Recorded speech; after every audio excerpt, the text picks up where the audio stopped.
नारायणाय नमः माधवाय नमः हस्तौ प्रक्षाल्यति गोविंदाय नमो नमः पवित्रीकरणम् ओम पवित्रः पवित्रो वा शलभावस्थान्गतोऽपि वा यस्मरेत् पुण्डरीकाक्षं शबायाभ्यां तलस्वचे पुण्डरीकाक्ष पुनातुः पुण्डरीकाक्ष पुनातुः। हाथ में चावल पुष्प ले ले। भगवान गणेशांबिका का ध्यान करिएगा। हरे ओम गणानान्त्वा गणपति गुं हवामहे प्रियाणान्त्वा प्रियपति गुं हवामहे निधीनान्त्वा निधिपति गुं हवामहे वशो मम आहम जानि गर्भधामा त्वमजा श्री गर्भधाम अम्बे अम्बिके बालिके नमा नयति कश्चन शशदस्वकाः सुभद्रिकां काम्पीलवासिनीं भूर्भुवः श्री गणेशांबिकाभ्यां नमः। ध्याय ध्यानम् अक्षत पुष्पाणि समर्पयामि।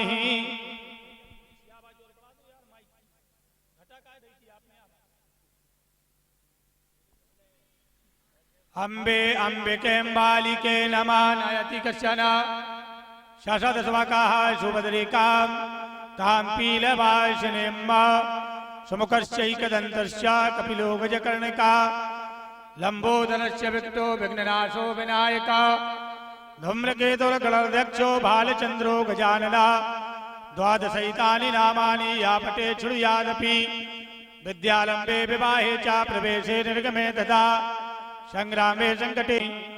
ओम वंशी विभूषणकरा नवनीरदाभात् पीताम्बरादुर्बिम्बफलादरुष्टः पूर्णेन्दु सुंदर मुखादरविंद्र नेत्रात् कृष्णात् परं किमपि तत्त्वमहं न जाने।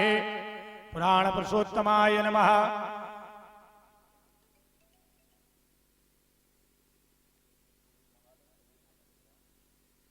चलिए सभी लोग खड़े हो जाएं।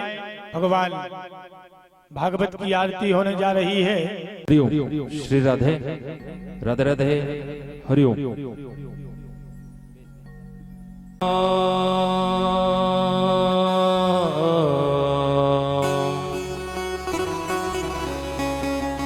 हरि ओम महा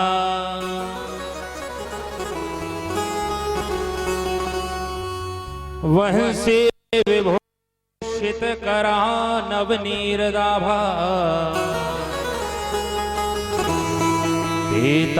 पीताम्बरादरुण बिंब फलाधरुष्ठा पूर्णेन्दु सुंदर मुखा दरविंद नेत्रा कृष्णात् परं किमपि तत्त्वमहं न जाने। सभी भक्तों से निवेदन है कि ठाकुर श्री बांके बिहारी एवं भागवत भगवान की पावन पुनीत आरती में सम्मिलित हों। सभी प्रेम से भाव से।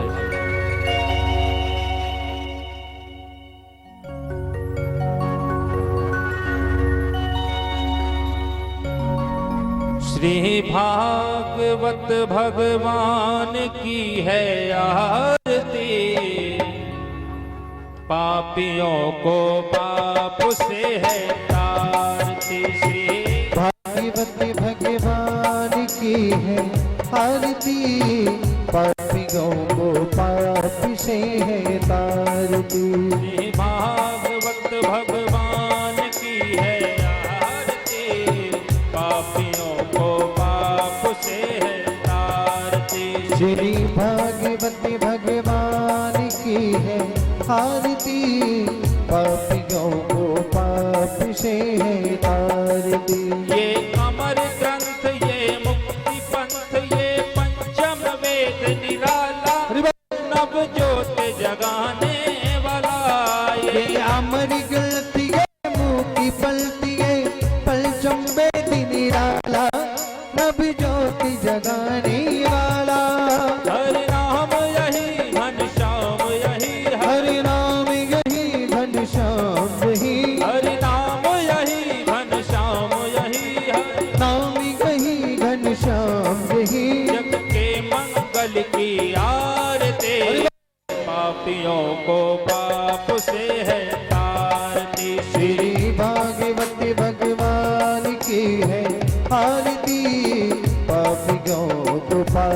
से है तारती।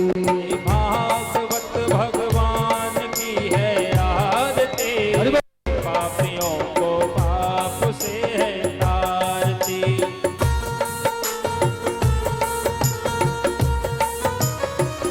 सब गाएंगे भाव से।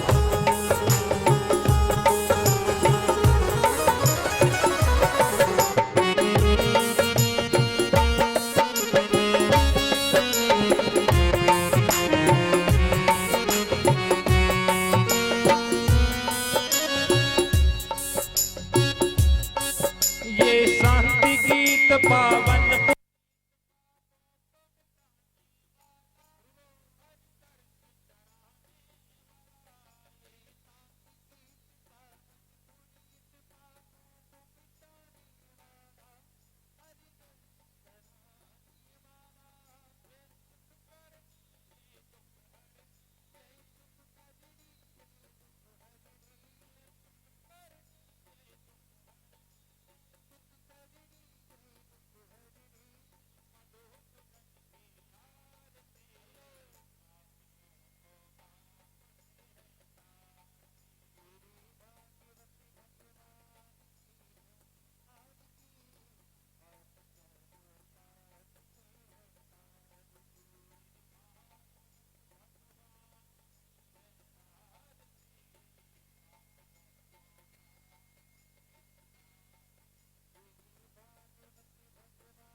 को पाप से है तारती। भागवत भगवान की है आरती, पापियों को पाप से है तारती। श्री भागवत भगवान की है आरती, पापियों को पाप से है तारती। पापियों को पाप से है तारती हो, पापियों को पाप से है तारती। पापियों को पाप से है तारती हो, पापियों को पाप से है तारती। कर्पूर गौरम करुणा वितारम संसार सारम भुजगेन्द्रहारम सदा वसंतम हृदयानि बिल्दे भवं भवानी चैतम नमामि। त्वमेव माता च पिता त्वमेव, त्वमेव बन्धुश्च सखा त्वमेव, त्वमेव विद्या च द्रविणं त्वमेव, त्वमेव सर्वं मम देव देव।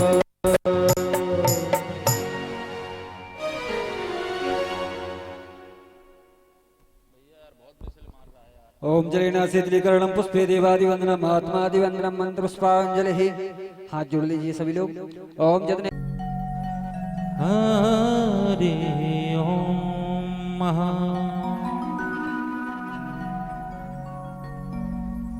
जटाधरं पांडुरंगम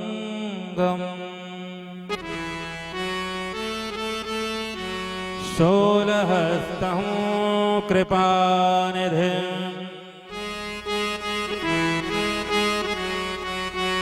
सर्वरोगहरं देवं दत्तात्रेयमहं भजे।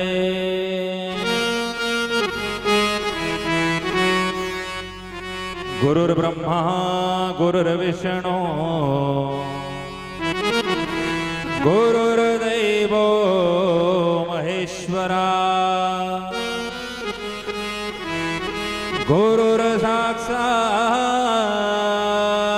परः ब्रह्मा तस्मै श्री गुरुवे नमः। अखंड मंडलाकारं व्याप्तं येन चराचरं तत्पददर्शितं येन तस्मै श्री गुरुवे नमः। गोपाल बालं भुवने कृपालं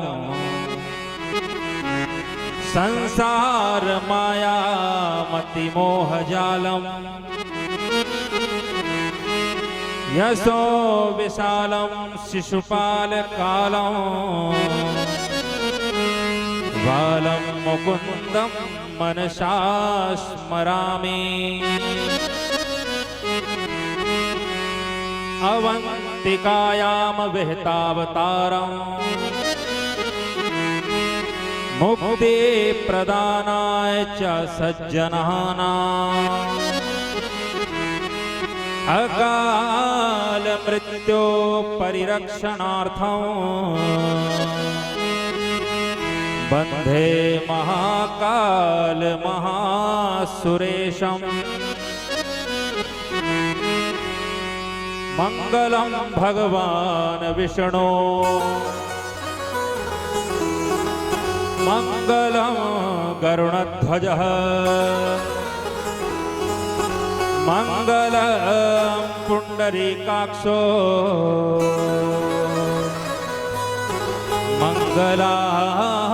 मंगलायतनो हरै मनोजवं मारुततुल्यवेगं जितेन्द्रियं बुद्धिमतां वरिष्ठं वातात्मजं वानरयूथमुख्यं श्रीरामदूतं शरणं प्रपद्ये। श्री राधे मेरी स्वामिनी मैं राधे जी को दास जन्म जन्म मोहे दीजियो श्री चरणन को वास। मेरो मन माड़िक गिरवी धर्यो श्री मदन मोहन के पास प्रेम व्याजित न्यो बड़ो ना छूटन किया। भगति भगत भगवंत गुरु चतुर नाम बपुए तिनके पद वंदन करूं तो ना सत विघ्न अने। जय जय श्री राधा रमण जय जय नवल किशोर जय गोपी चित चोर प्रभु जय जय माखन चोर। बुद्धिहीन तनु जानिके सुमिरो पवन कुमार बल बुद्धि विद्या देहु मोहि हरहु कलेश विकार। वृंदावन बिहारी लाल की जय हो। श्रीमद् भागवत महापुराण की जय हो। आइए बड़े प्रेम से भाव से आज प्रथम दिवस की कथा में अवगाहन करने से पूर्व अपने मन और वाणी को पवित्र करते हुए कुछ क्षणों के लिए भगवान नाम संकीर्तन गाएंगे। उसके बाद पुनः कथा में अवगाहन करेंगे। सभी प्रेम से भाव से 2 मिनट गाएंगे। बड़ा सुंदर भगवान का नाम। राधा माधव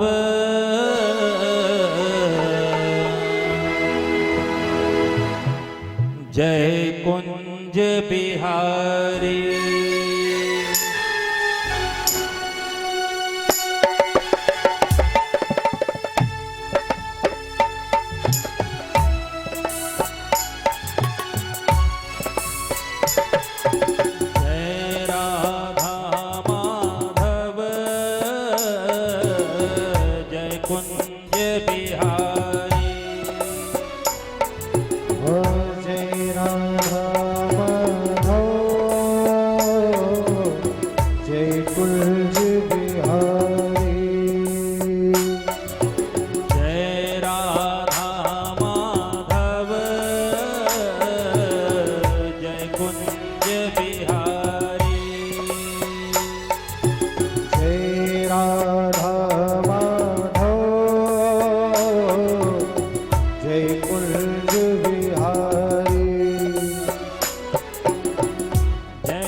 जय राधा माधव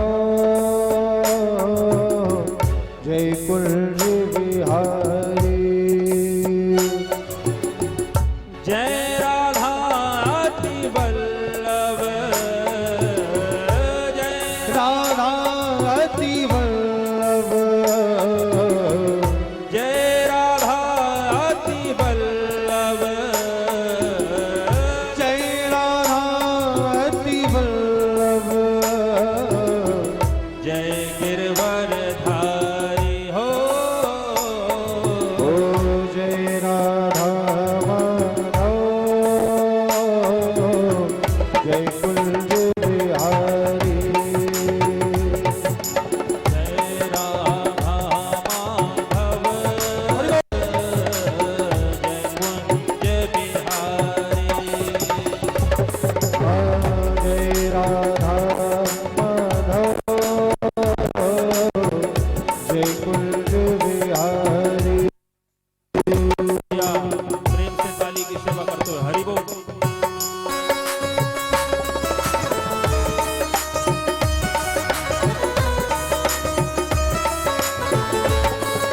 बोलो वृंदावन बिहारी लाल की।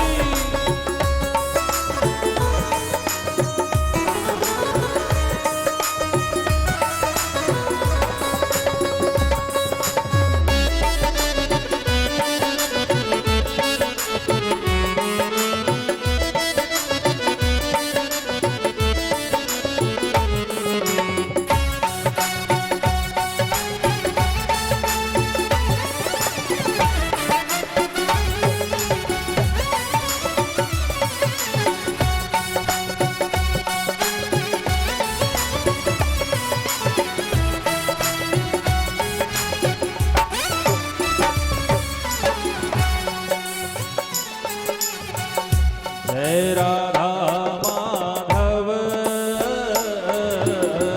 जय कुंज बिहारी। जय राधा माधव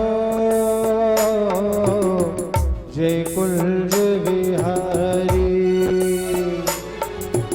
जय राधा माधव जय कुंज बिहारी।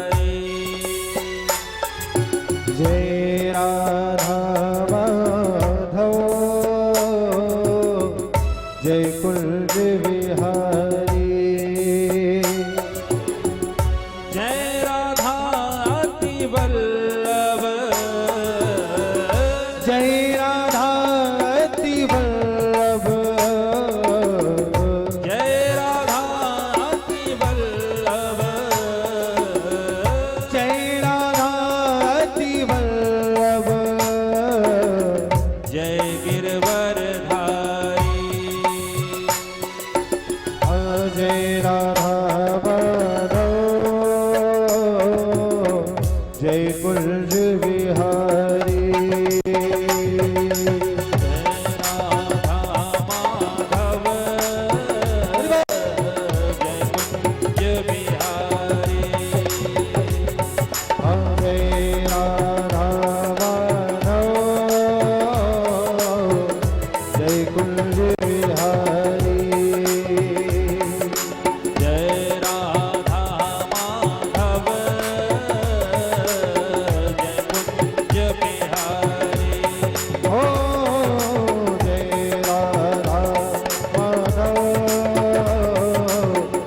कुंज बिहारी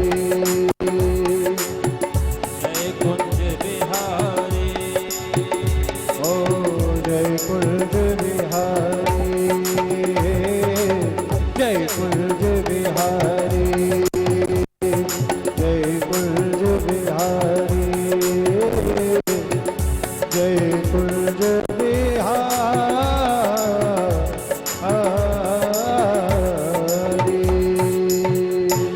बोलो श्री वृंदावन बिहारी लाल की जय हो बाल अखिलेश्वर अकारण करुणावर्णालय भक्तवांछा पीतांबरधारी श्री बालकृष्ण लाल के पावन पुनीत चरणों में नमन करते हुए भक्तिमयी करुणामयी ममतामयी ललित ललाम लाडली किशोरी राधे के चरणों में नमन करते हुए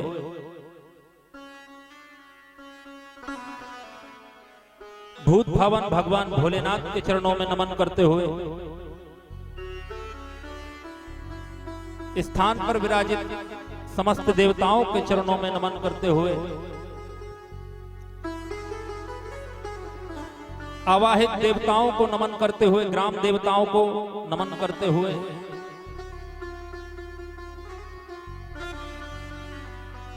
यज्ञ में पधारे समस्त महान विभूति संतों को नमन करते हुए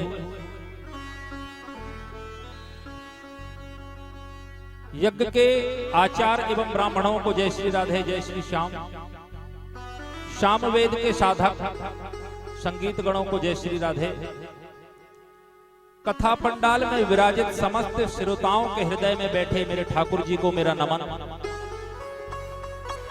कि सिया राम मैं सब जग जाने करहूं प्रणाम जोर जुग पानी। सभी को नमन बंदन करते हुए प्रथम दिवस की कथा में हम सब आज बैठे हुए हैं।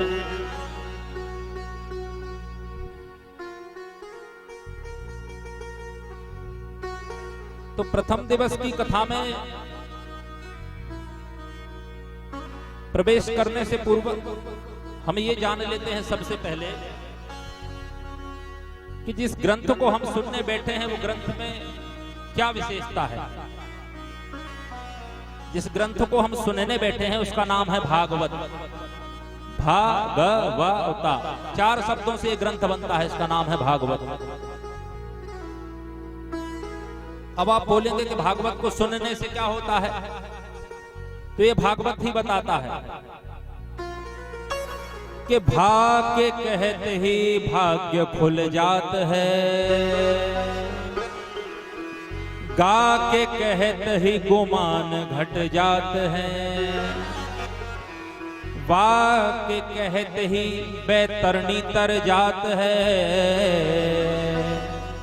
और ताके कहते ही मनुष्य तर जात है।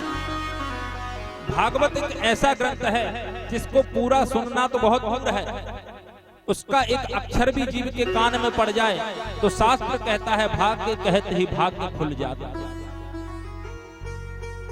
भाग्यों का उदय होता है। अभी आचार्य जी भी हमारे कह रहे थे कि भाग्योदयेन बहुजन्म समर्जितेन सत्संगमं च लभते पुरुषो यदा वै।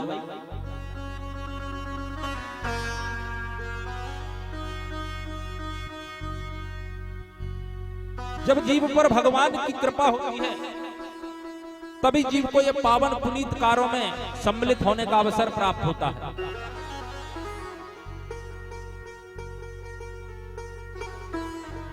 क्योंकि शास्त्र कहता है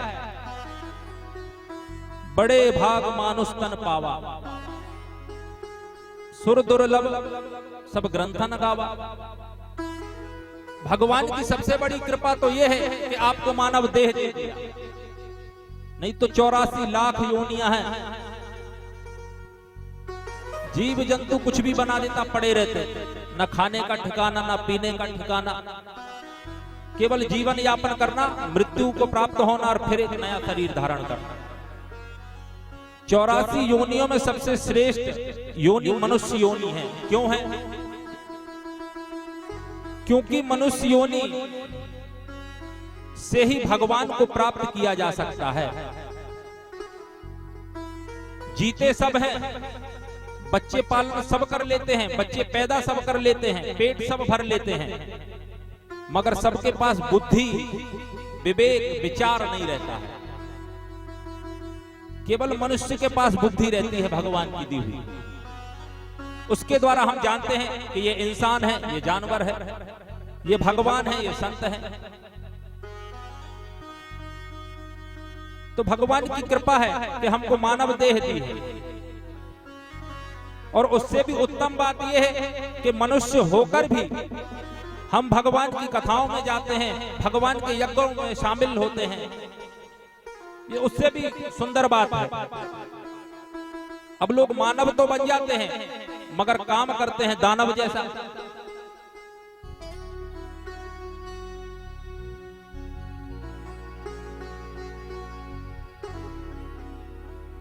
तो मानव होना जब सफल है जब मानव होकर हम मानव जैसा काम करें। अभी कथा आगे होगी, मैं सुनाऊंगा कि हमको मनुष्य क्यों कहा जाता है, हमको मानव क्यों कहा जाता है। कुछ और भी नाम रख देते। अभी आगे कथा आएगी तो सुनाऊंगा कि हमको मनुष्य क्यों कहा जाता है, मानव क्यों कहा जाता है।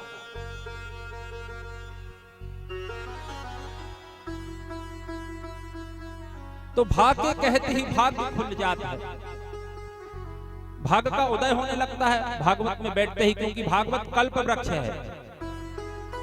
एक कल्प वृक्ष नाम का पेड़ होता है, उसके नीचे बैठकर जो भी आप कल्पना करेंगे वो दे देगा लाकर। तो हम भी भागवत भगवान की छाया में बैठे हैं, हम भी जो यहाँ पर बैठकर कल्पना करेंगे भागवत भगवान हमको ला कर देंगे। भाग के कहते ही भाग खुल जाता है और गा के कहते ही गुमान घट जाता है। गुमान का मतलब क्या होता है? क्या होता है भैया?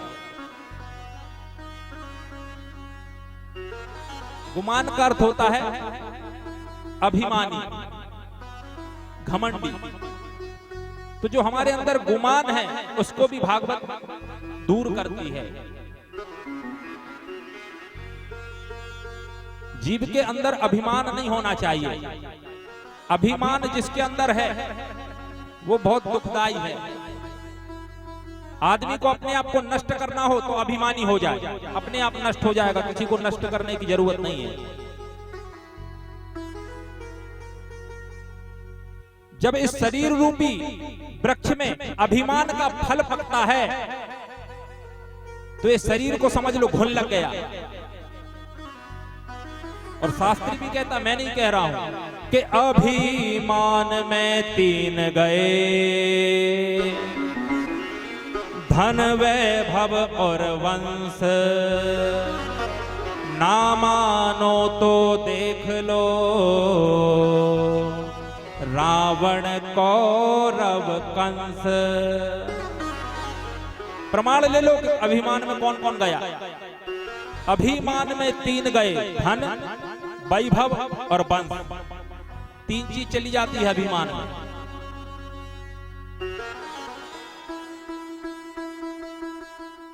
अभिमान में 3 गए, पहला क्या जाता है? धन, दूसरा वैभव और तीसरा वंश। और बोलते हैं प्रमाण ले लो किस किस क्या गए। तो कहते हैं रावण, रावण के जितना धन नहीं था किसी के पास, क्योंकि सोने की लंका जिसके पास हो उसके पास धन की क्या कमी। पूरा मकान महल ही बना के रखा था सोने का। तो क्या हुआ? हनुमान जी जला दिए, धन खत्म। दूसरा बोले वैभव, तो रावण कौरव, कौरव के जितना वैभव नहीं था किसी का। भागवत कहती है, अभी आगे कथा में सुनाऊंगा।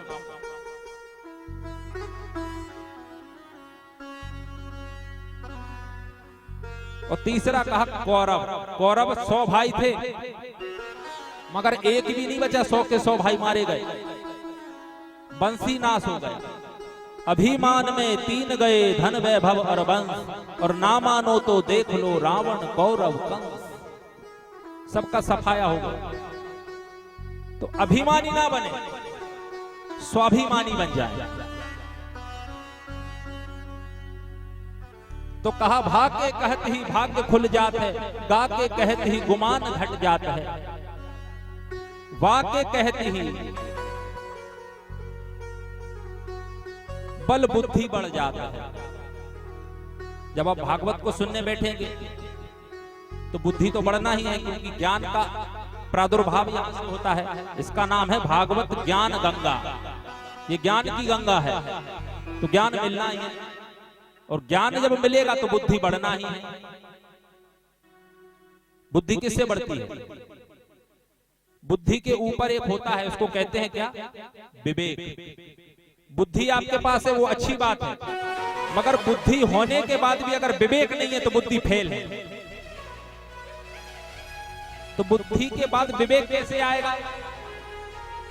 बिन सत्संग विवेक न होए, बिन सत्संग विवेकी न होई, बिन सत्संग विवेक न होए, बिन सत्संग विवेकी न होई।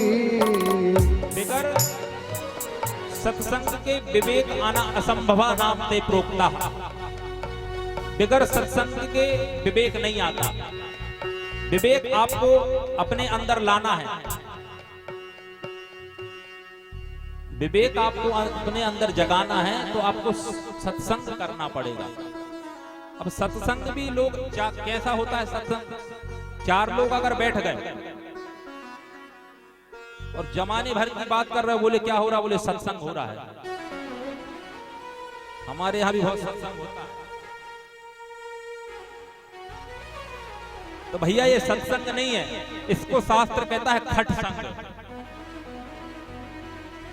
ये सत्संग नहीं है, ये खट संग है।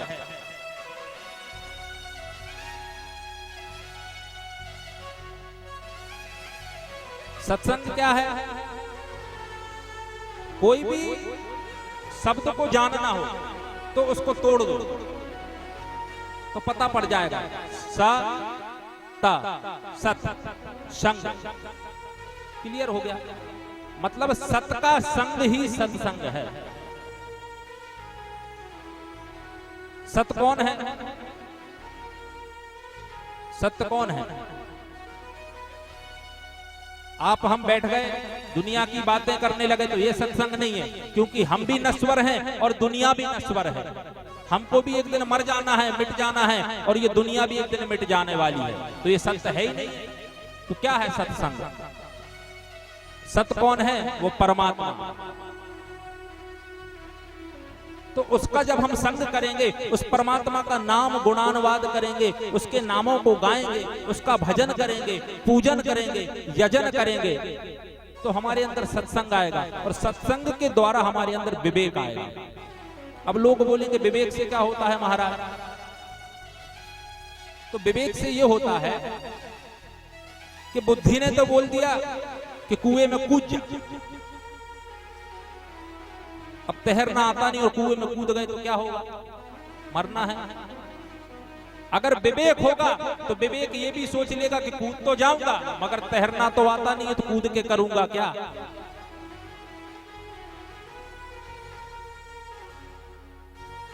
ये विवेक है। तो ये सत्संग के द्वारा हमको मिलता है। बाके कहत ही बल बुद्धि बढ़ जात है, और ताके कहत ही मनुष्य तर जात है। जैसे या भागवत 7 दिन की सुनकर अपने घर जाएंगे तो जीव को मोक्ष ही होता है, क्योंकि सुखदेव जी ने परीक्षित को 7 दिन में मोक्ष दिलाया था भागवत सुना करके।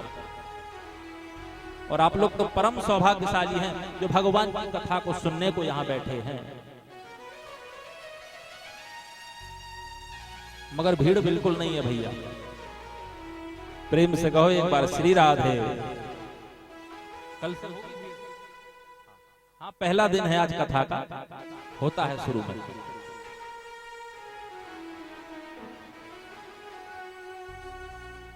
बता देना भैया घर जाना हो तो। आज की पहला दिन है, सब थके भी हैं, तो जब तक सुनना हो बोलना, क्योंकि देखो मैं सही बताऊं ईमानदारी से, व्यासपीठ पे बैठ के झूठ तो बोलता नहीं। लोग बोलते होंगे, मैं नहीं बोलता। आप तो 4 घंटा नहीं, 3 घंटा नहीं, 5 घंटा नहीं, 6 घंटा नहीं, अगर आप 8 घंटा बैठ के कथा सुनोगे तो मैं 8 घंटा बैठ के कथा सुनाऊंगा। 2-4 घंटे में तो हमारी मशीन गरती है, गर्म होती है, अभी नई मशीन है ना।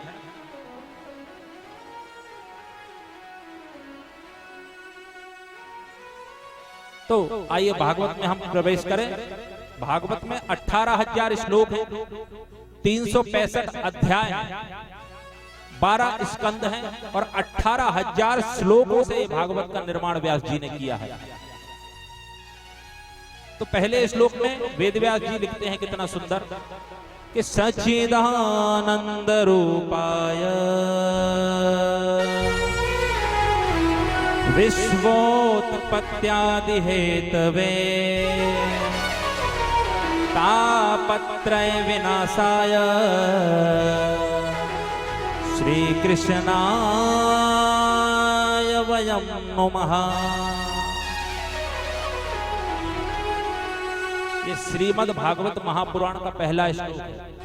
व्यास जी लिखते हैं क्या कि सच्चिदानंद रूपाय। बोले भगवान का रूप कैसा है? बोले भगवान का सत रूप है, सच्चिदानंद रूप है।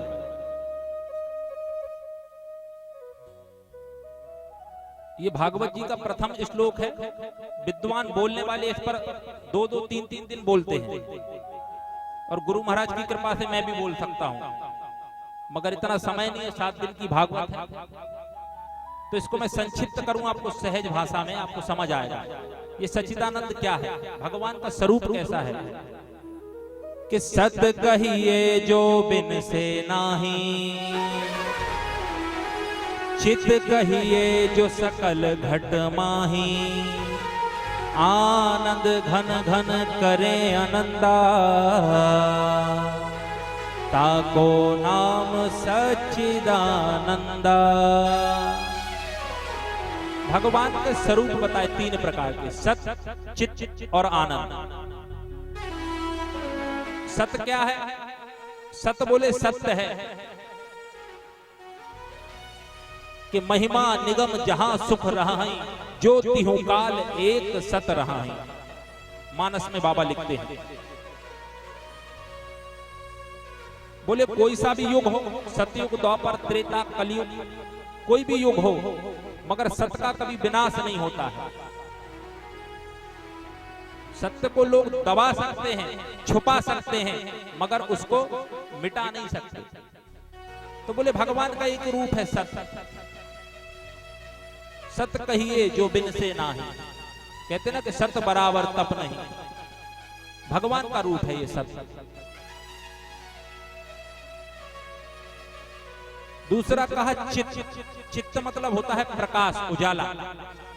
हम यहाँ रात में बैठे हैं, कथा चल रही, तो हमको उजाले की जरूरत है, अंधेरे में तो काम हो नहीं, दिखेगा नहीं, तो हमको उजाले की जरूरत पड़ती है, प्रकाश की। मगर उस परमात्मा को प्रकाश की जरूरत नहीं पड़ती, वो स्वयं प्रकाश स्वरूप है, ज्योति स्वरूप है, निर्विकार है, निर्विकल्प है, निरीह है। और तीसरा कहा आनंद। अब आनंद तो भैया कोई बोलने की वस्तु नहीं है, क्योंकि आजकल लोगों को आनंद का मजा ज्यादा आता है। तो भगवान मजा वाली वस्तु नहीं है, भगवान आनंद वाली वस्तु है। इसलिए जब अभी आज से चौथे दिन जब भगवान का जन्म होगा, तो कहते हैं ना कि नंद घर क्या बोलते हैं, आनंद भयो। ये नहीं बोलते कि नंद घर का नैया भयो, क्या बोलते हैं, नंद घर आनंद भयो। तो ये वही आनंद, वो परमात्मा कृष्ण ही है, वो भगवान ही है। तो भगवान का रूप बताया सच्चिदानंद रूपाय। फिर आगे कहते हैं कि विश्वोत्पत्त्यादि हेतवे, इस विश्व की उत्पत्ति भी भगवान करते हैं, पालन भी भगवान करते हैं, और अंत में प्रलय भी भगवान ही कर देते हैं। तापत्रय विनाशाय। अब ध्यान देना, बड़ा एक भागवत में से मैं सूत्र दूंगा आप लोगों को। जीव को 3 प्रकार के ताप सताते हैं। अब आप लोग बोलोगे महाराज पाप तो सुने हैं, ये ताप कौन सा नया आइटम निकाल दिया। व्यास जी लिख रहे हैं सच्चिदानंद रूपाय विश्वोत्पत्त्यादि हेतवे तापत्रय विनाशाय। ताप बोल रहे हैं व्यास जी। ये ताप क्या है? पाप तो सुन रखा है सबने। पाप का पापा है ताप। पाप हम करते हैं, भागवत करा लो, यज्ञ करा लो, अनुष्ठान करा लो, तो पाप से तो हम बच सकते हैं, मगर पाप का जो फल है वो है ताप, उससे हम नहीं बच सकते। अब ताप भी सुनो कितने प्रकार के होते हैं। रामचरितमानस में बाबा संकेत कर रहे हैं कि दैहिक दैविक भौतिक तापा, दैहिक दैविक भौतिक तापा, राम राज काहू नहीं व्यापार। राज काहू नहीं व्यापार, राम राज काहू नहीं व्यापार। राम राज काहू नहीं व्यापार। तो ये ताप जो है तीन प्रकार के ताप हैं। बाबा संकेत कर रहे हैं रामचरितमानस में दैहिक दैविक और भौतिक, ये तीन प्रकार के ताप होते हैं।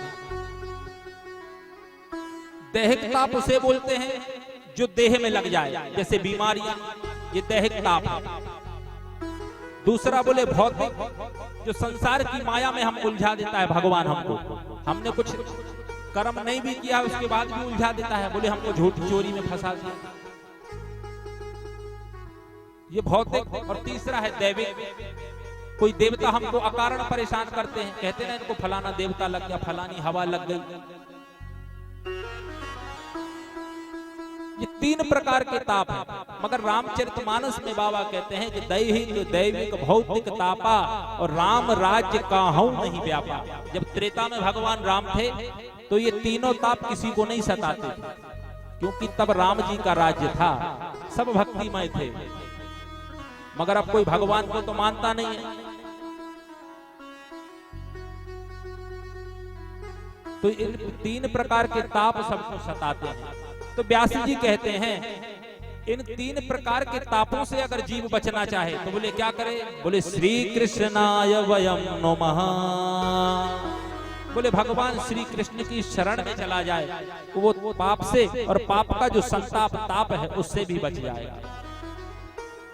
आगे लिखते हैं व्यास जी दूसरे श्लोक में कि नैम से सूतमासीन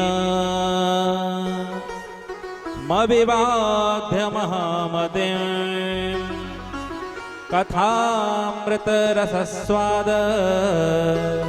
कुशलः सौन को ब्रवीत। एक बार नैमिषारण्य क्षेत्र में 88,000 सौनकादि ऋषि विराजमान थे।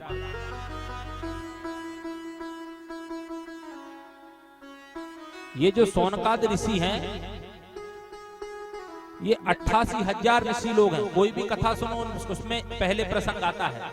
आप भागवत सुन लो, देवी भागवत सुन लो, राम कथा सुन लो, सत्यनारायण की कथा सुन लो, उसमें भी ये सौनकादि ऋषियों का प्रसंग आता है। कहते हैं ना महाराज लोग, बोले एक बार नैमिषारण्य क्षेत्र में 88,000 सौनकादि ऋषि बैठे। अब बैठे कितने हैं? 88,000, मगर नाम एक ही दिया जा रहा है। क्या नाम से बुलाया जा रहा है इनको? सौनकादि ऋषि। क्यों बुला रहे हैं? क्योंकि इन जो 88,000 ऋषियों में सबसे बड़े ऋषि हैं उनका नाम है सौनक ऋषि। जब ज्यादा लोग हों तो सबका नाम तो ले नहीं सकते। अब 88,000 लोग हैं, कहां तक नाम लोगे? तो व्यास जी ने जो सबसे बड़े थे उनके नाम से संबोधित कर दिया। जैसे घर में निमंत्रण आता ना तो ऊपर लिख दिया उन्हें बाबूलाल जी। अब पूरे घर का तो नाम लिखेंगे नहीं, अगर 6 भैया हैं तो सबका, तो फिर बाद में लिख देते हैं 6 परिवार। तो 88,000 सौनकादि ऋषि बैठे हैं। तो जो सबसे बड़े ऋषि हैं जिनका नाम है सौनक ऋषि, तो इनका नाम रख दिया सौनक आदि। आदि मतलब बहुत सारे, बहुत पुराने, सौनक आदि। तो नैमिषारण्य में सौनकादि ऋषि विराजमान है। जब ये बैठे थे तो उस समय वहां पर श्री सूत जी का आगमन हुआ। जब सूत जी आए तो प्रश्न किया कि भगवान, ये दुनिया की बड़ी विडंबना है, हम धर्म की ओर देखते हैं, भगवान की ओर, मंदिर की ओर देखते हैं तो हमको धर्म उपजता है, और मंदिर से, भगवान से, सत्संग से दूर जाते हैं तो कुभाव में हमारा मन लगता है। तो इस मन को बचाने के लिए हम क्या करें? कि अज्ञान ध्वंत विध्वंस कोटि सूर समप्रभा श्रोताख्याहि कथा सारा मम कर्ण रसायनम। जब अज्ञान के कारण जीव धर्म और अधर्म को नहीं समझता, और जब वो धर्म और अधर्म को नहीं समझता तो उसका अंधकार निश्चित है, उसका अंत निश्चित है। इसलिए सूत जी, आप करोड़ों सूर्य के समान हैं, आप मुझे कुछ ज्ञान का उपदेश करो। अब विचार करो, यहां पर सौनकाद जो ऋषि हैं, ऐसे ऋषि हैं जिनकी आयु हजार हजार वर्ष की आयु है, और जो सूत जी हैं वो छोटे से बालक हैं। कितने वर्ष के? मात्र 12 वर्ष के हैं, और इधर हजार हजार साल के राजा सिद्ध लोग बैठे हैं, बाबा लोग।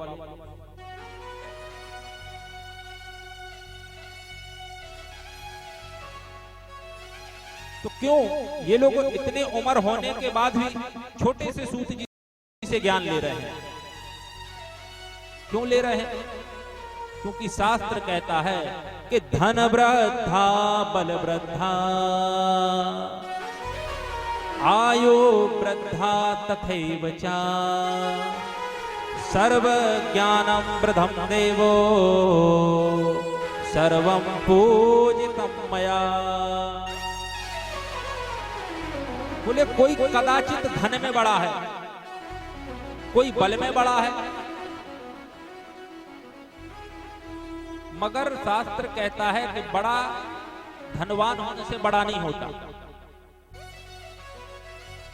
कि बड़ा हुआ तो क्या हुआ, जैसे पेड़ खजूर पंछी को छाया नहीं, फल लागे अति दूर। कि बड़ा हुआ तो क्या हुआ, जैसे पेड़ खजूर।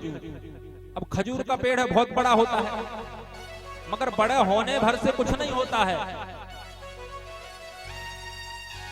पंछी को छाया नहीं, फल लागे अति दूर। एक से एक धनाढ्य पड़े हैं, एक से एक बड़े लोग पड़े हैं, मगर वो क्या काम के? जिनके धन के द्वारा भगवान की सेवा नहीं हो सकती, जिनके धन के द्वारा गरीबों को कुछ दान नहीं हो सकता, जिनके धन के द्वारा कुछ धर्म नहीं हो सकता, वो धन क्या काम? पंछी को छाया नहीं, फल लागे अति दूर। ऐसा पेड़ खजूर का क्या काम का, जिससे ना छाया मिलने वाली है ना फल मिलने वाला है। तो जो धन में बड़ा है वो बड़ा नहीं है, जो बल में बड़ा है वो भी बड़ा नहीं है। शास्त्र कहता बड़ा कौन है? बोले जिसमें ज्ञान है। ज्ञान होगा तो धर्म को भी जानेगा, अधर्म को भी जानेगा, रिश्ते नातों को भी जानेगा, माँ बाप को भी जानेगा, वरना किसी को नहीं जानेगा। तो सूत जी जो हैं ज्ञान वृद्ध हैं, आयु में वृद्ध नहीं है, उम्र ज्यादा बड़ी नहीं है, उम्र छोटी है, मगर ज्ञान में बूढ़े हैं। तो इसलिए आज सौनकाद ऋषि इनके चरणों में बैठे हैं और कहा कि भगवान आप हमको भगवान की कथा सुनाओ, जिससे जीव का कल्याण हो, हमारा भी कल्याण हो। आज गुरु रूप से बैठे हैं।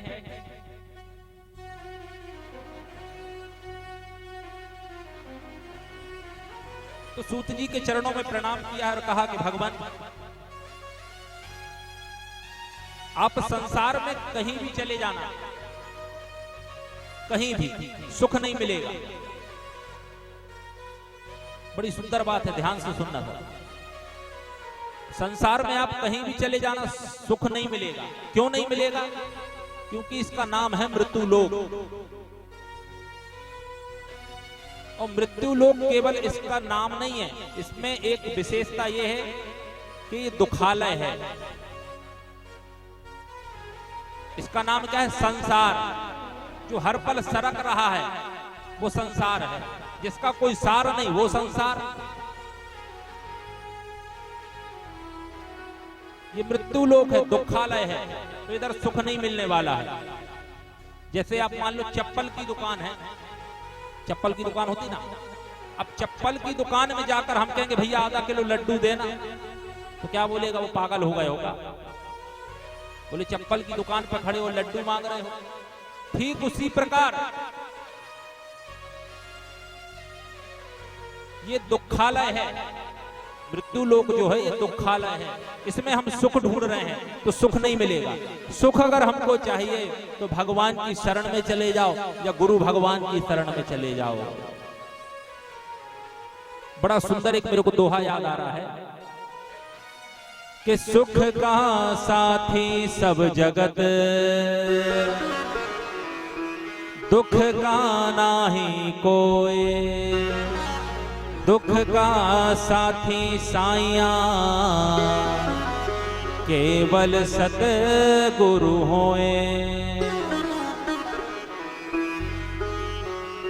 ये संसार में हम सुख ढूंढेंगे तो मिलने वाला नहीं है। सब सुख के साथी हैं, दुख में कोई नहीं दिखता। दुख में अगर कोई हमारी मदद करता है तो वो भगवान ही मदद करता है। मगर ये संसार की विडंबना है।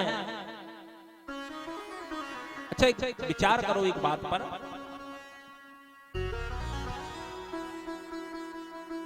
कि एक बार सोचा जाता है दिमाग से, एक बात दिमाग से सोची जाती है और एक बात दिल से सोची जाती है। तो जब भगवान की बात आती है तो हम दिमाग से सोचते हैं, ऐसा ही होता है। किसी ने बोला महाराज एक काम करो, यज्ञ होना है, 10,000 की पर्ची कटा लो, तो बड़ा दिमाग लगाएगा कि इनको 10,000 दूंगा, उतने में तो एक भैंस ले आऊंगा, 10,000 में फलाना काम निपटा लूंगा, तो दिमाग लगाएगा। भजन करने का बोलो तो उसमें दिमाग लगाएगा कि बोले भगवान का भजन करने में क्या रखा। और विडंबना की बात ये देखो, दिल किधर लगाता है? संसार में।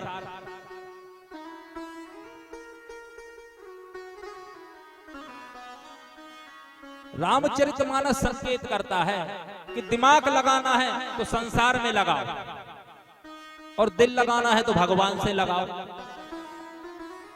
कई जगह हम लोग जाते हैं कथाओं में, लोग बोलते हैं महाराज दिल टूट गया हमारा तो संसार से, बोलते हैं ना लोग। कई लोगों को जिसको देखो महाराज बोले धोखा हो गया, हमारा दिल टूट गया, संसार से मन हट गया हमारा। भैया जब संसार में दिल लगाओगे तो दिल तो टूट नहीं है। दिल भगवान से लगाओ तो कभी दिल टूटने वाला नहीं है। मगर हमारी विडंबना यह है कि हम दिल तो संसार से लगाते हैं और भगवान में दिमाग लगा लेते हैं। तो भगवान दिमाग से नहीं चलता है, भगवान दिल से चलता है। रामचरितमानस में बड़ी सुंदर एक चौपाई मुझे याद आ रही है, उसका मैं प्रकाश डालूंगा कि मन क्रम बचन छाड़ चतुराई, मन क्रम बचन छाड़ चतुराई, मन क्रम बचन छाड़ चतुराई, मन क्रम बचन छाड़ चतुराई, भजत ही कृपा करहि रघुराई, भजत ही कृपा करहि रघुराई, भजत ही कृपा करहि रघुराई, भजत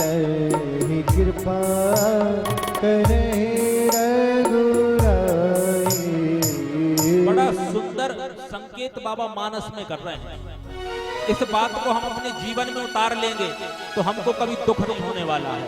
सूत्र है भागवत का, रामचरितमानस का, कि मन क्रम वचन छाड़ चतुराई।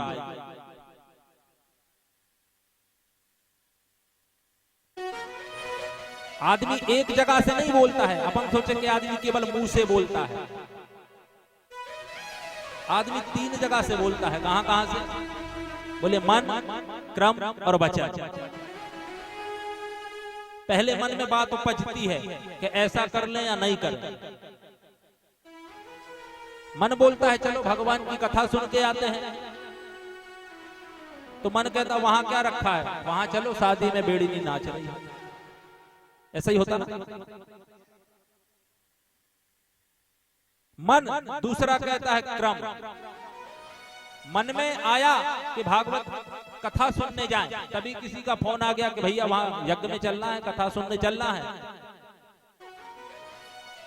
तो उसको फोन पे बोल दिया कि भैया मैं तो घर पे हूं नहीं, मैं तो झांसी में हूं। क्रम में भी झूठ। और तीसरा बोले वचन, जो बोला वो भी झूठ। तो मानस संकेत करती है कि मन क्रम वचन छाड़ चतुराई। जब हम मनसा वाचा कर्मणा तीनों से एक हो जाएंगे, जो मन में सोचते हैं वही बोलते हैं और जो बोलते हैं वही करते हैं। जब तीनों एक से हो जाएंगे तो बोले ज्यादा देर नहीं है, भजता ही कृपा करें रघुराई। तुरंत भगवान कृपा कर देंगे। ये नहीं कहा कि कितने बार कर देंगे कृपा, कितनी देर में कृपा कर देंगे, कितने बार भजने पे कृपा कर देंगे। ये नहीं कहा कि 1000 बार भजोगे जब ही कृपा करेंगे। भजता ही मतलब एक बार भी अगर हम कह देंगे कि हे राम तुम हमारे हो, मगर कब? मन क्रम वचन जब तीनों एक हो जाएंगे तो भजता ही कृपा करें रघुराई। तुरंत राम जी कृपा कर देंगे। मगर समस्या तो यही है कि बोलते कुछ हैं, कहते कुछ हैं और करते कुछ हैं। भगवान की ऐसे कृपा नहीं होती भैया। मन क्रम वचन छाड़ चतुराई, भजता ही कृपा करें रघुराई। तुरंत भगवान कृपा करते हैं। रामचरितमानस एक और संकेत करता है।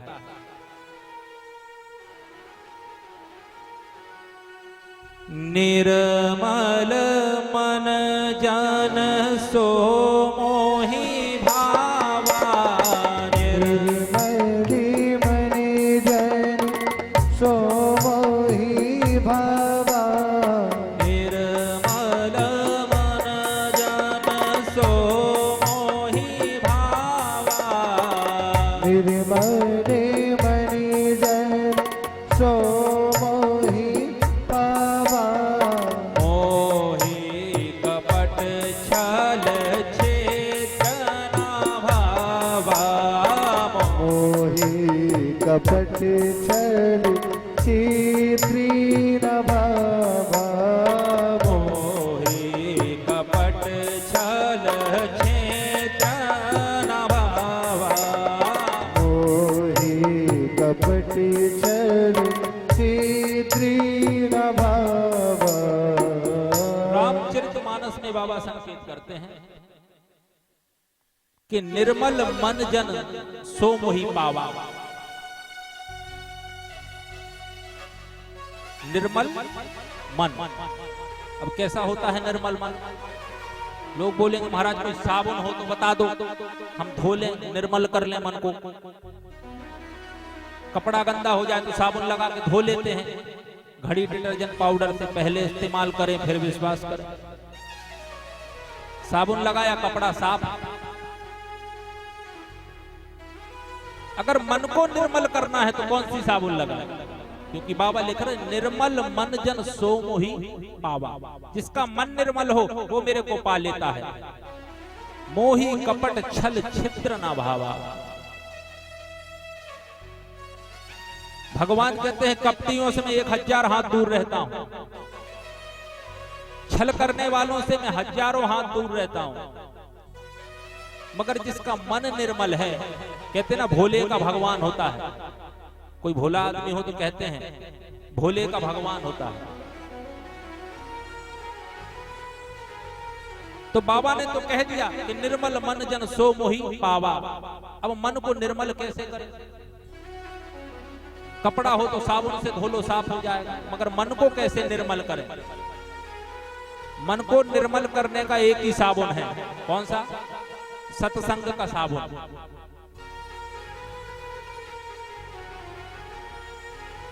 जब हम सत्संग के साबुन इस कपटी मन पर लगाएंगे तो ये भी चमक कर साफ हो जाएगा, इसमें भी भगवान का वास हो जाएगा, छल हट जाएगा, कामता हट जाएगी।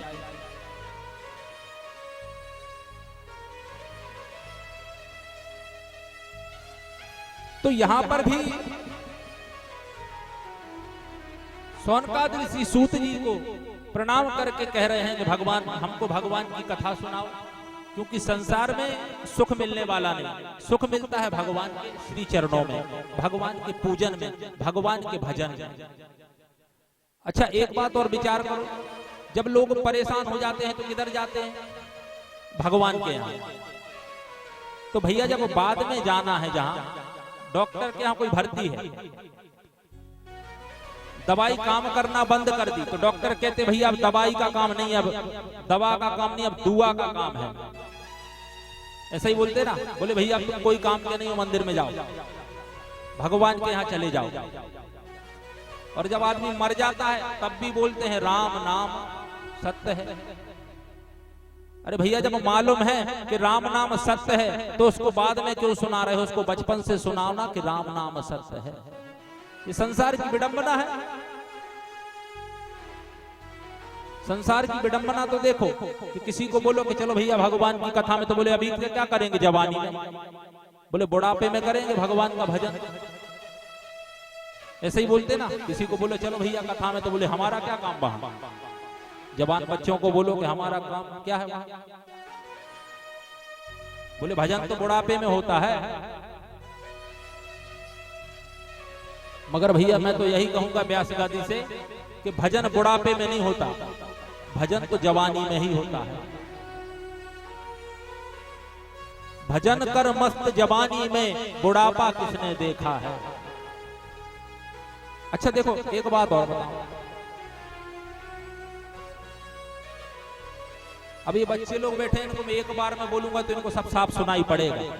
अब कोई बूढ़ा होगा, मैं यहां से बोलूंगा बोलो जय श्री राम, अब बूढ़ा हो गया सुनाई तो पड़ता नहीं, तो बोलेगा कलमियाम। बोले महाराज कथा में कहां कलमियाम आ गया? महाराज बोल रहे जय श्री राम, तो बूढ़े आदमी को सुनाई पड़ रहा कलमियाम। अरे दादा राम बोल रहे, कलमियाम थोड़ा बोल रहे हैं। तो ये समस्या है बुढ़ापे में, ना कान काम करते हैं, ना आंख काम करती है, ना पैर काम करते हैं। एक बात और, हम मंदिर जाते हैं, फूल माला लेते हैं, तो फूल माला जब हम लेते हैं तो फूल वाला हमको फूल दे देता है, माला रख देता है, और उसमें अगर 2-4 बासे फूल रख दिए तो हम तुरंत उठा के फेंक देते हैं, ये बासे फूल क्यों दे रहा है? ऐसा ही होता है ना। तो अब विचार करो, जवानी क्या है? ताजा फूल है, और बुढ़ापा क्या है? बासा फूल है। जब भगवान को हम बासा फूल नहीं चढ़ा सकते तो हम बुढ़ापा रूपी बासा फूल भगवान को क्यों समर्पित करें? अरे भगवान को समर्पित करना है तो जवानी का, युवा अवस्था का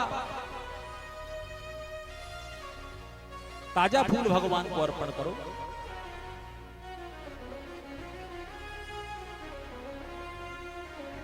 और आज युवा अवस्था में बैठकर सूत जी सोनकाद ऋषियों को समझा रहे हैं, और सोनकाद ऋषि कह रहे हैं कि भगवान आप ऐसी कथा हमको सुनाएं जो केवल कथा ना हो। बोले हमारे कानों के लिए मम कर्ण रसायन का काम करे, हमारे कानों के लिए। तो गुरु महाराज के चरणों में सभी ने प्रणाम किया है, तो आइए हम भी सोनकाद ऋषियों के साथ सूत जी भगवान के चरणों में प्रणाम करते हैं। हम भी अपने अपने गुरु महाराज के चरणों में प्रणाम करें, क्योंकि सबके गुरु होंगे। गुरु तो होंगे ना सबके, और गुरु होना भी चाहिए, क्योंकि शास्त्र कहता है गुरु नहीं जब तक जीवन शुरू नहीं। अब आप लोग ये मत सोचना कि हम चेला बनाने को घूम रहे हैं, नहीं भैया। पानी पियो छान के और गुरु बनाओ जान के। हमको चेला बनाने की कोई आवश्यकता नहीं, मगर गुरु बनाना परम आवश्यक है। क्यों है? रामचरितमानस में बाबा कह रहे हैं कि गुरु बिन भव निधि तरहि ना कोई। गुरु बिन भव निधि तरहि न कोई। गुरु बिन भव निधि तरहि ना कोई। गुरु बिन भव निधि तरहि न कोई। शिव विरंच शंकर श्याम होए। शिव विरंच शंकर श्याम होई। शिव विरंच शंकर श्याम होए। शिव विरंच शंकर श्याम होई। रामचरितमानस में बाबा संकेत करते हैं कि गुरु बिन भव निधि तरहि ना कोई। बोले गुरु क्या है? पहले तो समझ लो कि गुरु होता क्या। गुरु शब्द दो शब्दों से बना है, गु और रूह। गु मतलब अंधकार और रूह मतलब प्रकाश। जो हमारे जीवन से अंधकार को हटाकर प्रकाश का प्रवाह कर दे, वही गुरु है। हमारे जीवन में अज्ञान रूपी अंधकार को हटा करके ज्ञान रूपी प्रकाश को, उजेले को डाल दे, वही गुरु है। बाबा लिखते हैं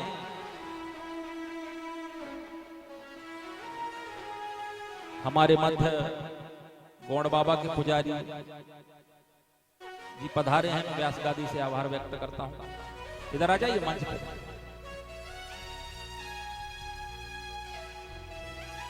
बोलो वृंदावन बिहारी लाल की जय हो।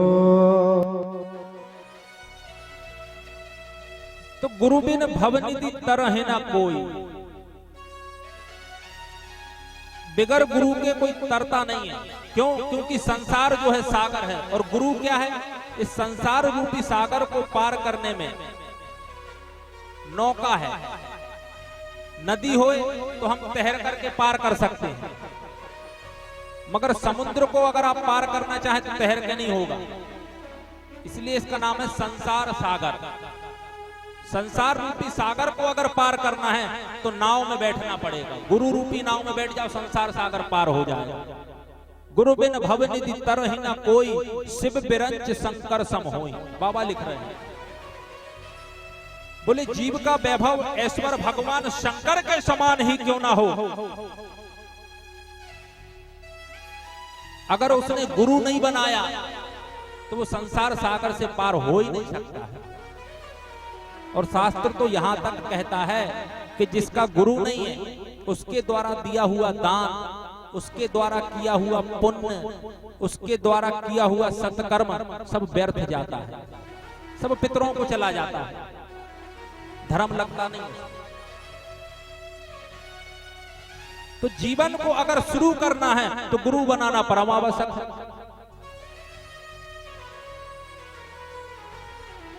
एक बात और, कई जगह हम लोग जाते हैं, सुनने को मिलता है, बोले महाराज हमारे गुरु तो मर गए, हम दूसरा गुरु बना लेंगे। होता है ना। अब कई लोगों के गुरु तो जोधपुर जेल में पड़े हैं।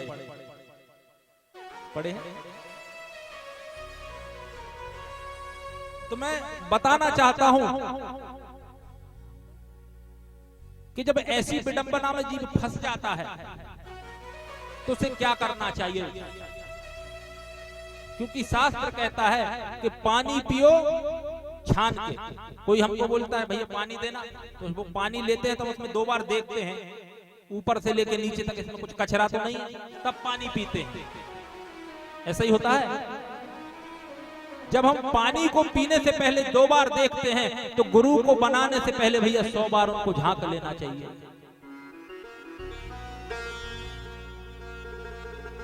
और आजकल तो बोलते हैं, हमारे आपके इधर भी बोलते हैं, कहावत है यहाँ की कि बोले एक लड़ैया हुआ बोलो तो पूरे लड़ैया हुआ चिल्ला। ऐसा ही होता है। एक किसी महात्मा को किसी ने गुरु बना लिया, बड़े आदमी ने, तो सब उसको ही गुरु बनाने में लग जाएंगे। बोले वो फलाने के गुरु हैं। अब गुरु महाराज भले ही पास में बिठा के हाथ भी नहीं धर पा रहे सिर पे। शास्त्र कहता है गुरु मंत्र गुप्त होता है। हमारे और गुरु के अलावा आपकी धर्म पत्नी को भी नहीं पता होना चाहिए, किसी को वो मंत्र पता नहीं होना चाहिए। उसको कहते हैं गुप्त मंत्र। जो गुरु मंत्र होता है गुप्त मंत्र होता है। मगर अब हजारों लाखों करोड़ों से चेला बैठे हैं, अब महाराज एक के कान में कहा लो मंत्र फूके, तो माइक से ही दे दिया हरिओम, तो वो गुप्त रहा कहां? वो तो उजागर हो गया।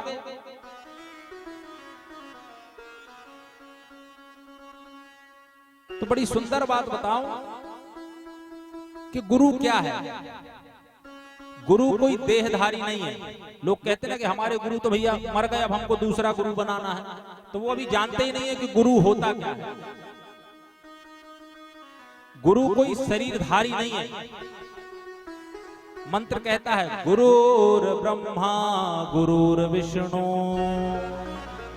ये मंत्र तो सबको ही आता है कि गुरु ब्रह्मा गुरु विष्णु गुरु देवो महेश्वरा गुरु साक्षात पार ब्रह्म तस्मै श्री गुरुवे नमः। गुरु ब्रह्मा है, गुरु विष्णु है और गुरु ही महेश है। जब गुरु ब्रह्मा है, गुरु विष्णु है और गुरु महेश है, तो गुरु मर काय को गए थे? ब्रह्मा विष्णु महेश तो मरते नहीं कभी, तो गुरु कैसे मर गए? गुरु साक्षात पार ब्रह्म तस्मै श्री गुरुवे नमः। जो शब्द आपके कान में गुरु ने दिया, कान में मंत्र बोलते हैं, गुरु दीक्षा जब दी जाती है, तो मंत्र देने वाला जो देह है वो केवल एक माध्यम है, वो गुरु नहीं है। ध्यान रखना, जिसने मंत्र दिया है वो केवल एक माध्यम है मंत्र देने का। मगर गुरु क्या है? वो जो कान में शब्द गया ना, मान लो उसने ओम दिया, तो शब्द का कभी विनाश नहीं होता है। ध्यान रखना, शब्द भी ब्रह्म है, शब्द को भी ब्रह्म कहा गया है। हम जो ये शब्द बोल रहे हैं इसका कभी विनाश नहीं होगा। ये पृथ्वी रहे या ना रहे, ये शब्द ब्रह्मांड में घूमते ही रहते हैं अनंत काल तक। तो वो देहधारी गुरु नहीं है, वो शब्द ब्रह्म है, वो शब्द गुरु है। इसलिए गुरु का नाश नहीं होता। इसलिए कहा है गुरु ब्रह्मा गुरु विष्णु गुरु देवो महेश्वरा। जिसने मंत्र दिया वो माध्यम है, तो माध्यम भी पूजनीय होता है, तो उनको हम पूजते हैं, मगर वो देहधारी गुरु नहीं है। तो आज सोनकाद ऋषि गुरु रूप से बैठे हैं, तो सूत जी को प्रणाम कर रहे हैं और कितना सुंदर कह रहे हैं। तो आइए हम भी अपने अपने गुरुओं के चरणों में प्रणाम करते हैं कि चिंतामणिर्लोक सुखम् श्रुद्रुः स्वर्ग संपदम् प्रेक्षते गुरु प्रीतो वैकुंठं योगी दुर्लभम्। सोनकाद ऋषि कहते हैं कि हे सूत जी भगवान, चिंतामणिर्लोक सुखम, एक चिंतामणि होती है, चिंता नाम की मणि, उससे हम जो मांगेंगे वो ला करके देगी। चिंतामणिर्लोक सुखम, जितने भी लोगों के सुख हैं सब ला करके दे देगी। श्रुद्रुः स्वर्ग संपदम, श्रुद्रु कहते हैं कल्प वृक्ष को। एक वृक्ष होता है, उसके नीचे बैठकर हम कुछ भी मांगे वो वृक्ष हमको ला करके देता है। स्वर्ग की जितनी भी संपत्ति है सब ला करके दे देगा। श्रुद्रुः स्वर्ग संपदम प्रयक्षति गुरु प्रीतो, मगर सोनकाद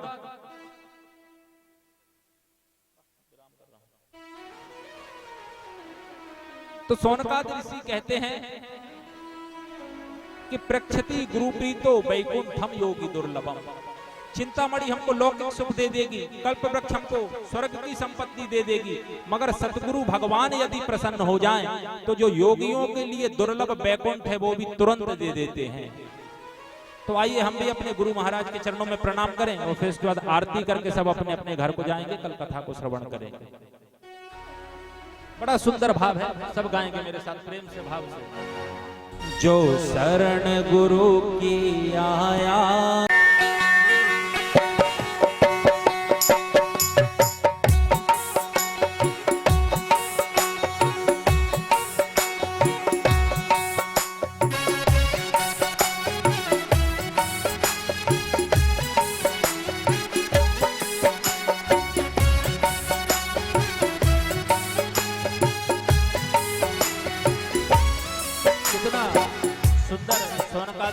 सूती के चरणों में प्रणाम करते हैं और कहते हैं, जो शरण गुरु की आया, जो शरण गुरु की आया, इह लोक सुखी परलोक सुखी, इह लोक सुखी परलोक सुखी, इह लोक सुखी परलोक सुखी, यह लोक सुखी परलोक सुखी। जो शरण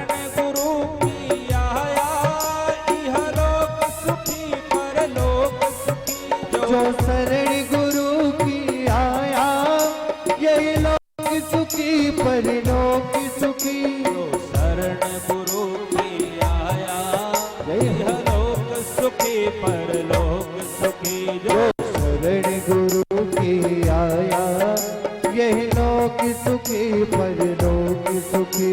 हरि बोल।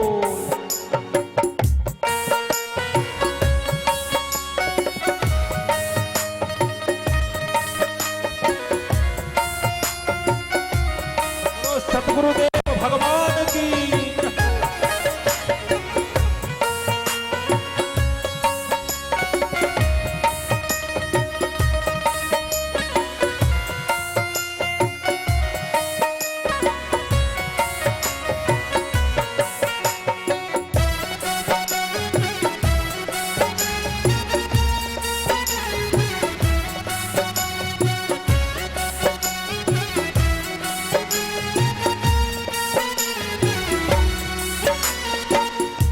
सुंदर कवि लिखता है गुरु की महिमा को। गुरु की महिमा केवल मैं नहीं गा रहा हूं, कवि भी लिख रहा है। कितना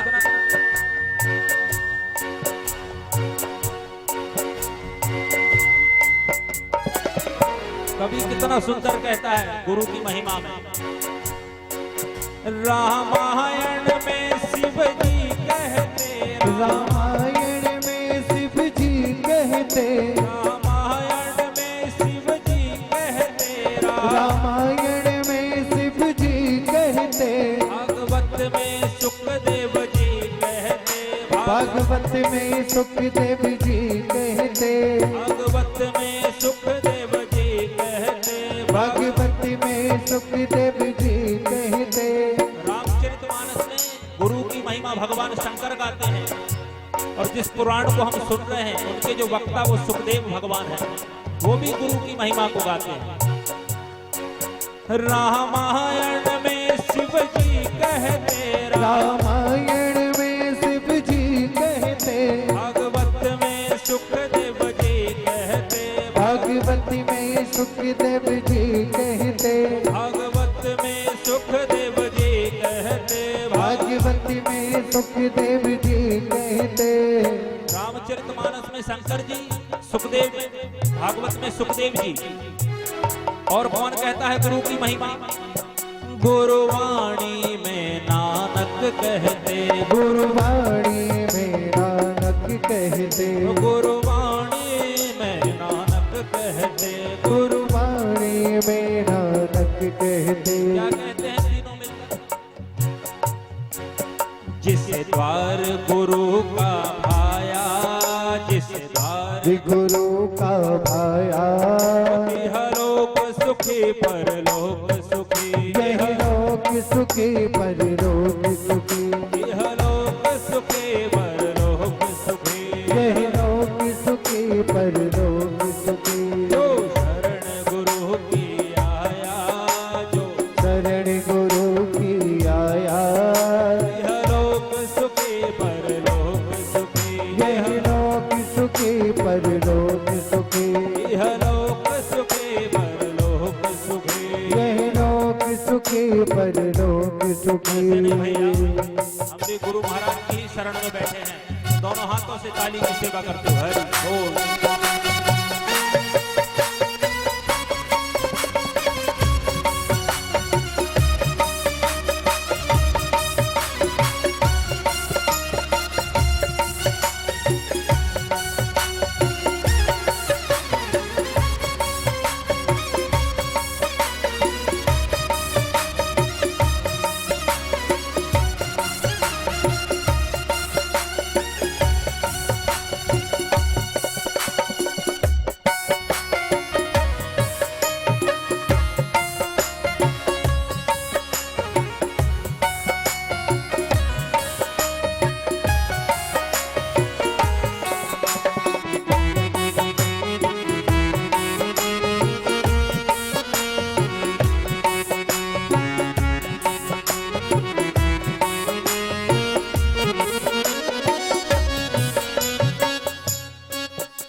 इतना सुंदर कवि कहता है भाव में, जो सत्संग में आ जाएंगे जो सत्संग में आ जाएंगे जो सत्संग में आ जाएंगे जो सत्संग में आ जाएंगे वो गुरु के पापा जाएंगे वो गुरु के पास आ जाएंगे गुरु के पापा जाएंगे वो गुरु के पापा जाएंगे।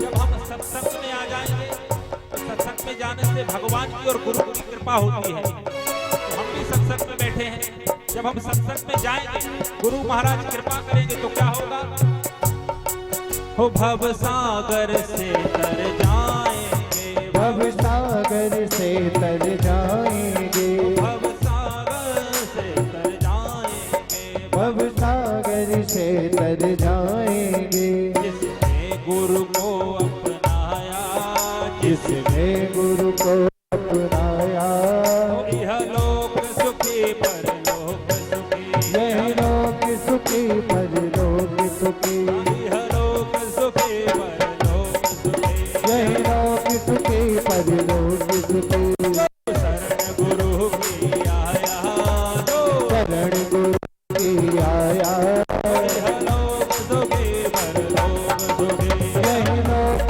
सुखी परलोक सुखी यह लोक सुखी परलोक सुखी यह लोक सुखी परलोक सुखी। भैया, अब आरती ही करना है तो अंत में सभी दोनों हाथ उठाकर हैं तो कम लोग हैं पर जो है वही सही, दोनों हाथ उठाकर गुरु के चरणों में प्रणाम करते हुए सब कहें जय गुरुदेवा बोलो जय गुरुदेवा जय गुरुदेवा बोलो जय गुरुदेवा जय गुरुदेवा बोलो जय गुरुदेवा जय गुरुदेवा बोलो जय गुरुदेवा जय गुरुदेवा बोलो जय गुरुदेवा जय गुरुदेवा बोलो जय गुरुदेवा जय गुरुदेवा बोलो जय गुरुदेवा जय गुरुदेवा बोलो जय गुरुदेवा जय गुरुदेवा बोलो जय गुरुदेवा जय गुरुदेवा बोलो जय गुरुदेवा जय गुरुदेवा बोलो जय गुरुदेवा जय गुरुदेवा बोलो जय गुरुदेवा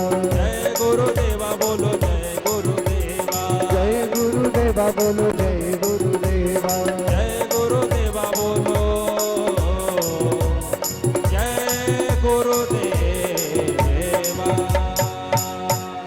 बोलो सतगुरु जय हो श्रीमद् भागवत महापुराण की जय हो श्री नट बाबा जी महाराज की जय हो कुंडेश्वर महादेव की जय हो महंकाल महाराज की जय हो हनुमान जी महाराज की जय हो। आज प्रथम दिवस की कथा आप लोगों ने शॉर्ट में सुनी, और आज की कथा थोड़ी भैया अध्यात्म रहती है, क्योंकि कथा का पहला दिन महात्मा का रहता है, तो हो सकता है कुछ लोगों को कथा पसंद नहीं आई हो, क्योंकि महात्मा की कथा है आज गंभीर रहती है। कल से कथा थोड़ा खुलना चालू होगी, तो सबसे मैं ये निवेदन भी करूंगा कि भैया भीड़ रहती है तो भीड़ देखकर हमको भी बोलने का मन होता है। तो सबसे निवेदन है आप लोग भी जो बैठे हैं, क्योंकि देखो 1 से 2 और 2 से 4 और 4 से 18 होते हैं। एक बात और बोलूं कि भगवान का जो काम है, भगवान का काज है, भगवान की जो कथा है, उसमें हम लोगों को जोड़ते हैं तो उसका 10वां अंश हमको मिलता है। अगर कहीं कथा चल रही है और हम 4 लोगों को अपने साथ लेकर के गए कि चलो भैया भगवान की कथा हो रही है, और वो हमारे साथ आकर के बैठ गए, उनने भगवान की कथा सुनी, तो उन 4 का 10वां अंश हमको मिल जाएगा, क्योंकि आप उसके माध्यम बने। तो सबसे यही निवेदन है कि अपने अपने इष्ट मित्रों, दोस्तों, परिवार के लोग, रिश्तेदारों को, जो भी हमारे संपर्क में है, सबको कथा में लेकर के आए।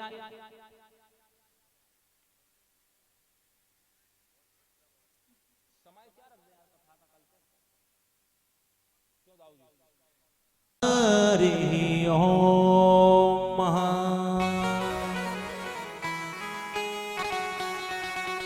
वंशे विभूषित करा नवनीरदाभा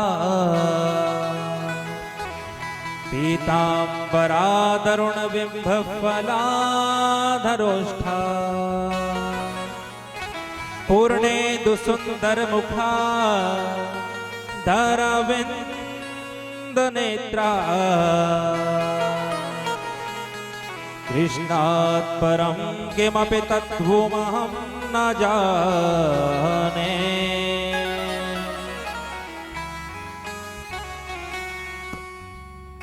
श्री भागवत भगवान की है आरती,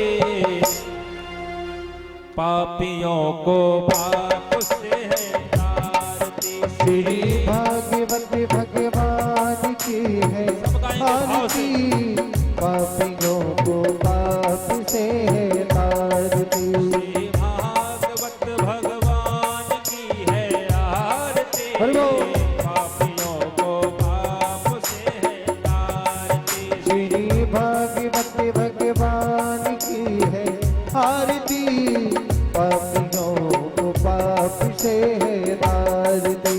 ये अमर ग्रंथ, ये मुक्ति पंथ, ये पंचम वेद निराला, नव ज्योत जगाने वाला। ये अमर ग्रंथ ये मुक्ति पंथ, ये पंचम वेद निराला, नव ज्योति जगाने वाला। राम यही घनश्याम यही हरि राम यही हरि राम यही, हरि नाम यही हरि नाम यही हरि नाम यही हरि राम यही। जग के मंगल की आरती, पापियों को पाप से है तारती। श्री भागवत भगवान की है आरती, पापियों को पाप से है तारती। श्री भागवत भगवान की है आरती, पापियों को पाप से है तारती। श्री भागवत भगवान की है आरती, पापियों को पाप से है तारती। ये शांति गीत पावन पुनीत, पापों को मिटाने वाला, हर दर्श कराने वाला। ये शांति गीत पावन पुनीत, पापों को मिटाने वाला, हरि दर्श कराने वाला। ये सुख करनी, ये दुख हरणी, ये सुख करनी ये दुख हरणी, ये सुख करनी, ये दुख हरणी, ये सुख करनी ये दुख हरणी।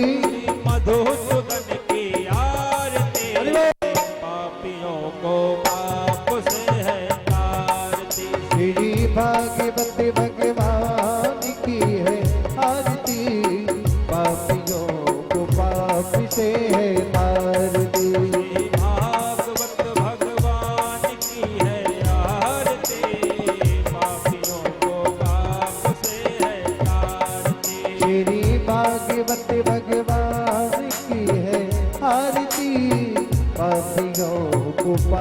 से है तारती। ये मधुर बोल जग फंद खोल सन्मार्ग दिखाने वाला बिगड़ी को बनाने वाला। ये मधुर बोल जग पल खोल सच मार्ग बताने वाला बिगड़ी को बनाने वाला। श्री राम यही घनश्याम यही श्री राम यही घनश्याम यही मेरे राम यही घनश्याम यही मेरे राम यही मेरे श्याम यही। प्रभु की महिमा की आरती पापियों को पाप से तारती। श्री भागवत भगवान की है आरती पापियों को पाप से है तारती। श्री भागवत भगवान की है आरती पापियों को पाप से है तारती। श्री भागवत भगवान की है आरती पापियों को पाप से है तारती। पापियों को पाप से है तारती हो। पापियों को पाप से है तारती। श्री कृष्ण गोविंद हरे मुरारी हे नाथ नारायण वासुदेव। कृष्ण गोविंद हरे मुरारी हे नाथ नारायण वासुदेवा। श्री कृष्ण गोविंद हरे मुरारी हे नाथ नारायण वासुदेवा। श्री कृष्ण गोविंद हरे मुरारी हे नाथ नारायण वासुदेवा। हे नाथ नारायण वासुदेवा हे नाथ नारायण वासुदेवा। हे नाथ नारायण वासुदेवा हे नाथ नारायण वासुदेवा। हे नाथ नारायण वासुदेवा हे नाथ नारायण वासुदेवा। हे नाथ नारायण वासुदेवा हे नाथ नारायण वासुदेवा। श्री कृष्ण गोविंद हरे मुरारी हे नाथ नारायण वासुदेवा। श्री कृष्ण गोविंद हरे मुरारी हे नाथ नारायण वासुदेवा। हे नाथ नारायण वासुदेवा। हे नाथ नारायण वासुदेवा। हे नाथ नारायण वासुदेवा। हे नाथ नारायण वासुदेवा। हे नाथ नारायण वासुदेवा। हे नाथ नारायण वासुदेवा। नाथ नारायण वासुदेव। देवा। ओम जलेनासिद्धिकरणम पुष्पे देवादिवंदनम आत्मादि धर्म का नाश हो प्राणियों में सद्भावना हो विश्व का कल्याण हो गौ माता की जय हो सत्य सनातन धर्म की जय हो सत्य सनातन धर्म की जय हो। ओम नमः पार्वती पते हर हर महादेव।